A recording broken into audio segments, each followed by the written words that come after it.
Magandang umaga po sa lahat. Welcome po kayo sa ating gawain. Ito naman po mga kaibigan ay ang kabutihan ng ating Panginoon. Dito tatayo sa mga awit 36:5.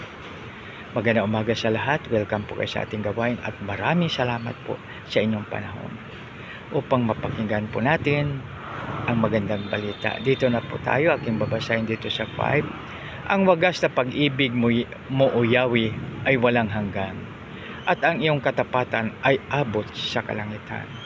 Mga kaibigan, napakagandang balita ang ating narinig. Purihin nawa ang Diyos sa pagbasa ng kanyang salita tayo manalangin. Panginoon, maraming salamat po sa iyong kagandahang loob sa bawat isa sa amin.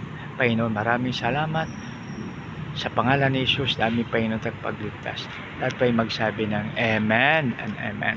So dito mga kaibigan, ang wagas na pag-ibig mo o Yahweh ay walang hanggang, at ang iyong katapatan ay abot sa kalangitan.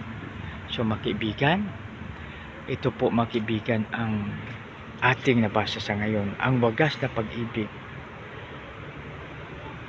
mo o Yahweh ay walang hanggan, at iyong katapatan ay abot sa kalangitan. Makaibigan, ang ating Panginoon ay tapat sa atin. So love na love niya tayo, no? So nakikita natin diyan sa John 2:16. For God so loved the world that He gave His only begotten Son, that whoever believeth in Him should not perish but have an everlasting life. At sa katapat siya, no? Kung mangako siya ay kanyang tinutupad. Kaya makibigan, ano pa ang ating hinintay? Kundi tayo palaging dudulog at tayo magtiwala, at tayo na ang pag-asa natin ay sa ating Panginoon lamang. Maraming salamat. Tayo na po ay manalangin. Panginoon, maraming salamat sa iyong salita.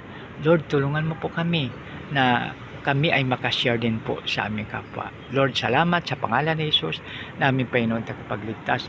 Lahat po ay magsabi ng Amen and Amen.